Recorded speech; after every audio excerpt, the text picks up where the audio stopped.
Hi there! In this video, I will give you a quick guide on how you can deposit cash or checks to Revolut.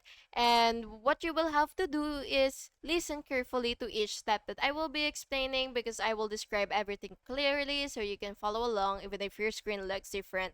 Before starting, make sure that you have the correct plan or version that supports this feature so you will have full access to everything you need. And of course, make sure that your country actually supports or has Revolut before proceeding to the next steps.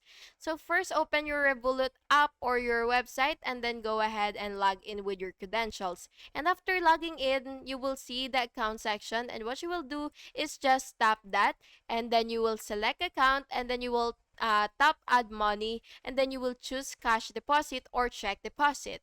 Follow instructions, and then you will just have to visit the partner bank if it is required. And after the deposit is processed, what you will do is just check account balance in the app. And that's just it. Thank you so much for watching this video, and I really hope it was helpful for you. And if it was, please make sure to like and subscribe for more videos like this. Thank you and have a good day.